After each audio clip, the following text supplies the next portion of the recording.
Well, welcome everybody to this first ever episode of Beyond Burnout, a workplace wellness lab.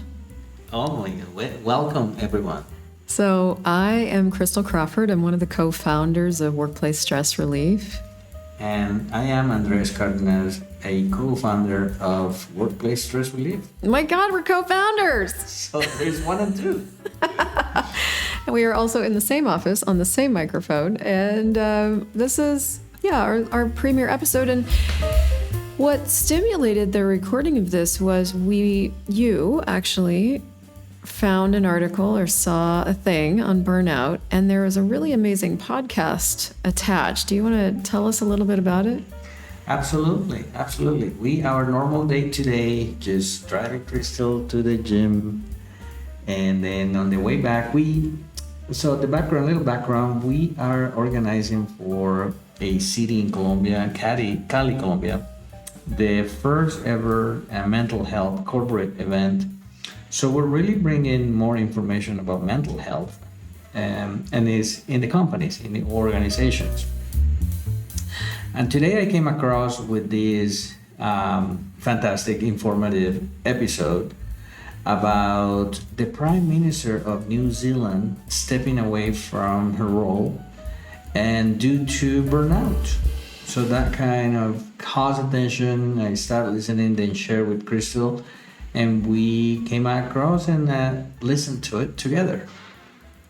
So we thought we'd get on here and talk a little bit about burnout. I am an access consciousness facilitator, and I'm an entrepreneur, and I live and I work and all the things. And so I'm constantly working with people to look at what creates things, what you can use to change things. So for me, this is a pretty interesting conversation because one of the first things I started looking at was like, wow, what's actually the origin of burnout? How does somebody get to the point where they're burnt out?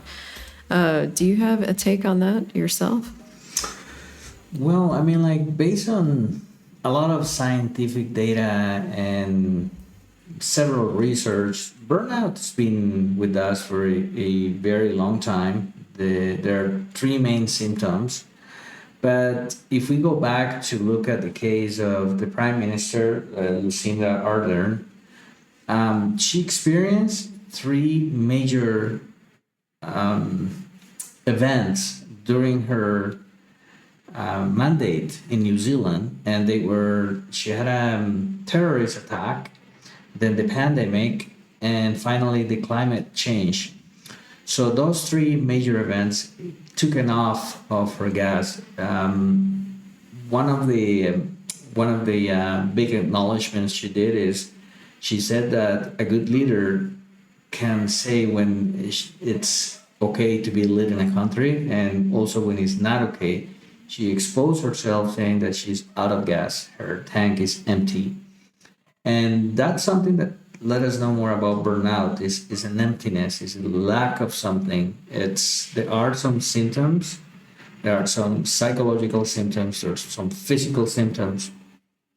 But at the end of the day, it comes down to the lack of rewards, lack of excitement at work, lack of congruence, sense of community, satisfaction.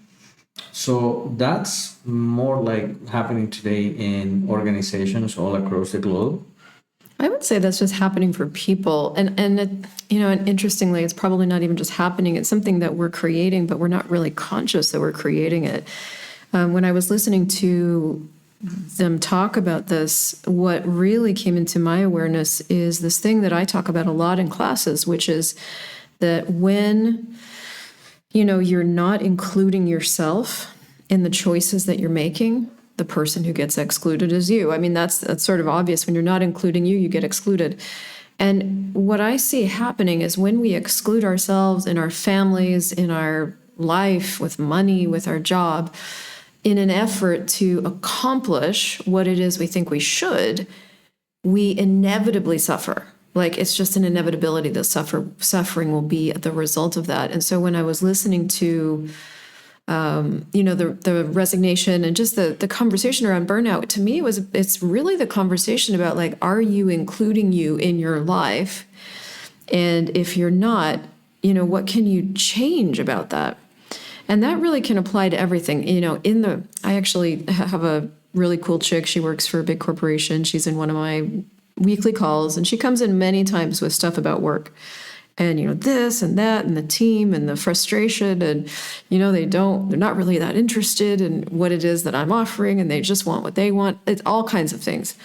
And so as we're navigating all that, it's not so much about quitting your job or finding a new job as much as it is about, learning how to work with people and really getting what other people are asking of you and whether or not you can deliver that. And so there's just a lot more clarity and a lot more tools required to be able to include ourselves both in our life and in the workplace. And, I know for you and I, one of the primary ways that we've sort of navigated that is a little more general, and it's adding something super random, which is the access bars, which starts to handle all of the buildup of the stress and the buildup, all the shit that's going on, and starts to dissipate it without any tools whatsoever, just allowing yourself to receive something. So to me, there's a much more in-depth conversation needed as individuals to begin to start to navigate this.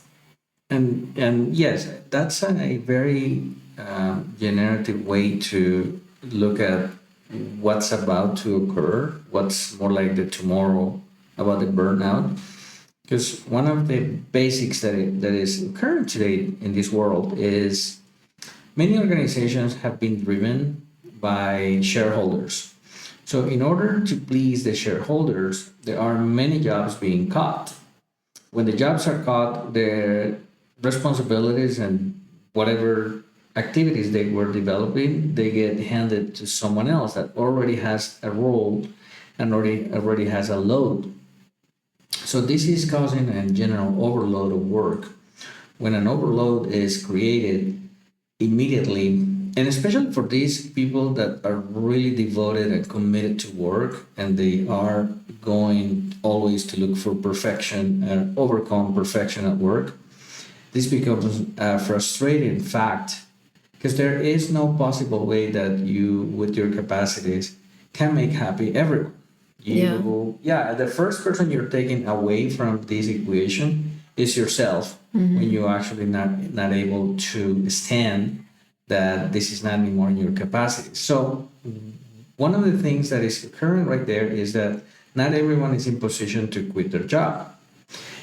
Many others, they do take the step back, whomever is in position. But one of the questions that came up today is, what if at certain point everyone that was suffering burnout was to take a step back and quit their jobs? What kind of trouble would the organizations be in if everyone will do it at the same time? Yeah, and that's definitely, obviously, always a choice, even if it's a hard choice. The other thing I see that might be emerging, kind of nobody expecting this or anything, is the requirement for us as employees to begin to, this is interesting, to begin to communicate what's actually going on. Because I think one of the things that we expect as employees, I think we expect twofold.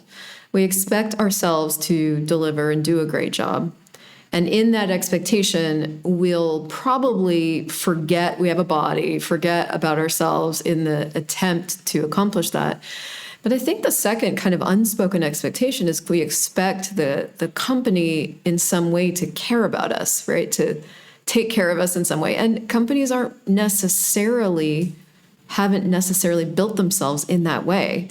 I think what you said is so brilliant, that for the most part, companies are looking at their bottom line and the shareholders, and have perhaps, not every company, but a lot of companies perhaps have forgotten that the wellness of their employees is as paramount to accomplishing your bottom line as anything else. And so I think there's also new needs emerging for, more dialogue, more conversation. And sometimes you're in a workplace where you can do that, and sometimes you're not. And that's where more awareness is required, and more awareness is required for what is this? What can I do with it? Can I change it? Yeah, and that's very very true.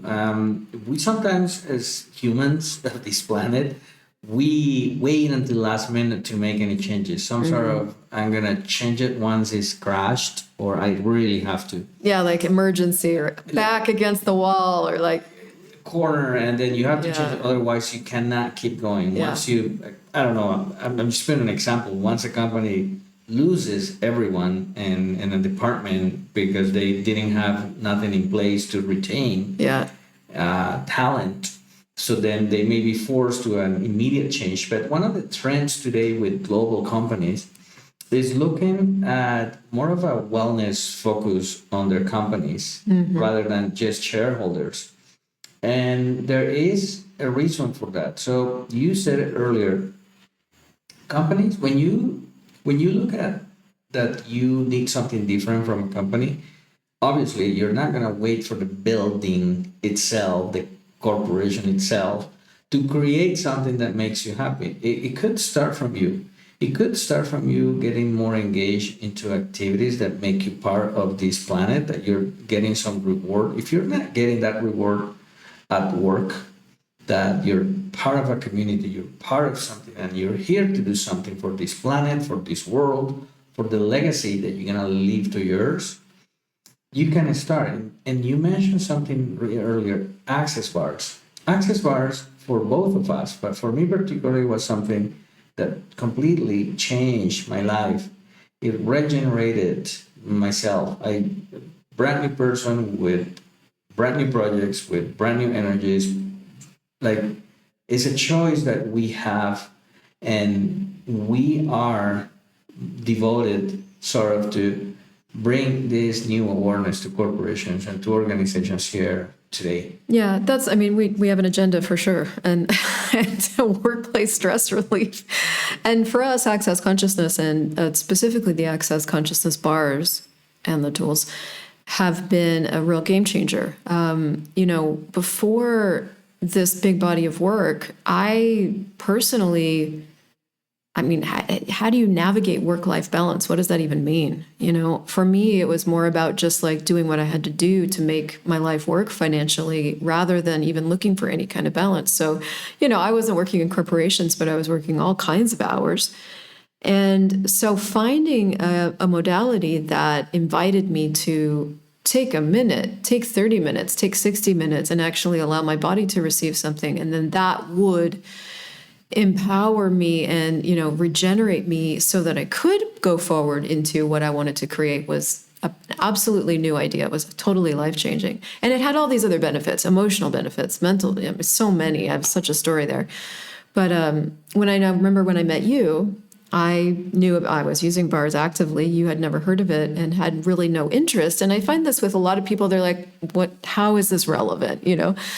But after 4 sessions, you're like, what is going on? Because your stress level had I don't even know what the percentage is. It had gone down by a gigantic amount. And finally you were curious. I'm like, okay, you've done all these other things, right? You've worked out, you're eating well, you're doing all the good stuff, and yet still walking around with these knots in your shoulders and in your, Yeah, but funny enough, as you get to a age of maturity, as you get to the prime of your life, just where really a lot of people start telling that you're getting too old to get a job. It's funny, once you're over 35, you start getting you're not gonna fit in any job. No one is gonna give you a job because everyone is hiring younger people.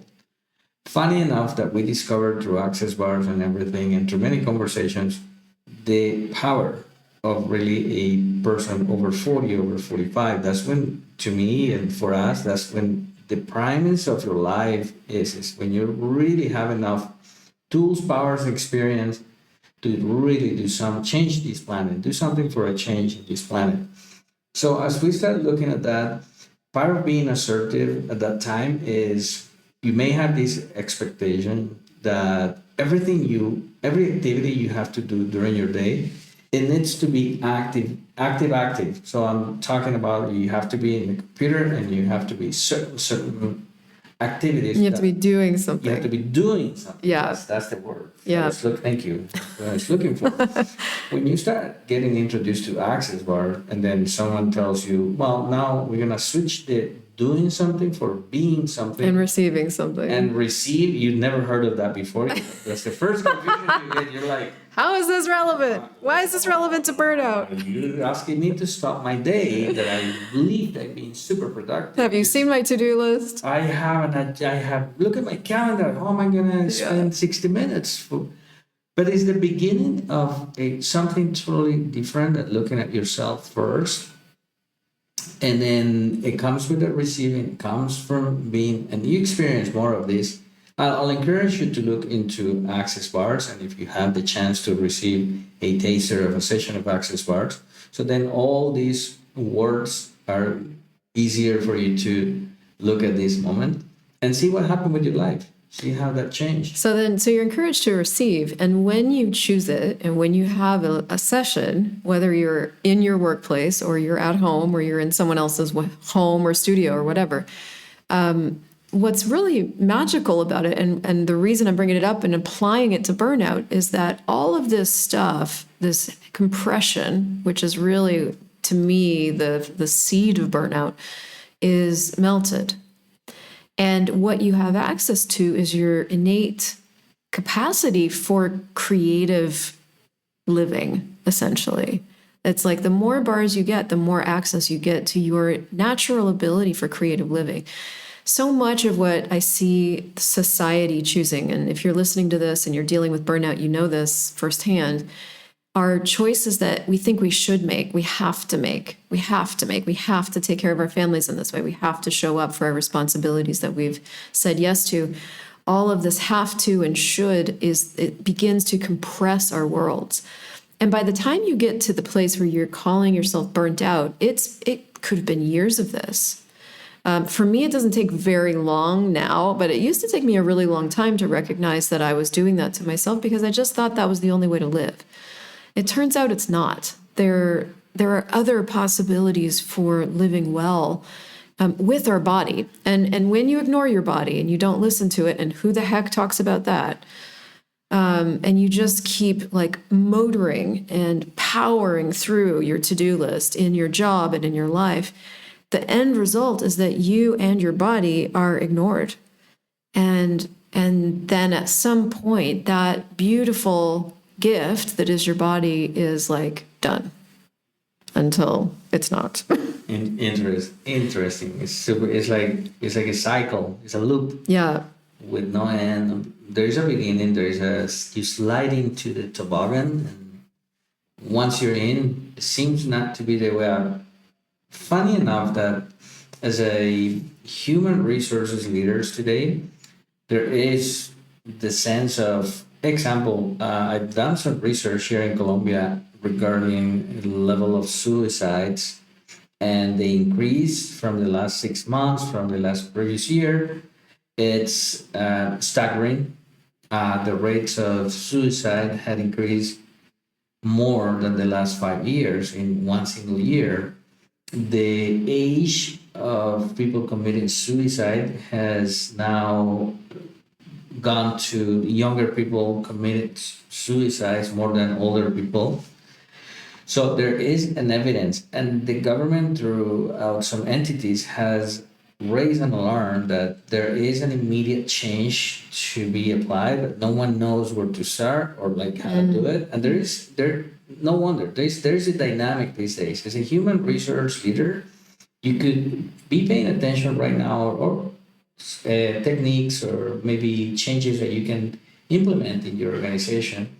But most of the questions come as like, all right, we get it. Burnout, they could have like 2 or 3 ways that they manifest, but how can we implement something quick? How can we change it in a really quick way? It doesn't seem a lot of allowance for processes that take care of the human resource to develop on the long term. It seems to be an immediate need, something that has to be done, like a patching the way, paving the road. Immediately, I would say access bars. It could be. It's definitely a tool that I speak for myself. My own experience is after a session of access bars, you you get like you went to the spa or your life changes. Yeah, there's no middle ground. It's like you either just can go back to, what you were doing, regenerated and new. You had a great moment at the spa, or your whole life changes. Yeah. Or your whole life changes. Yeah.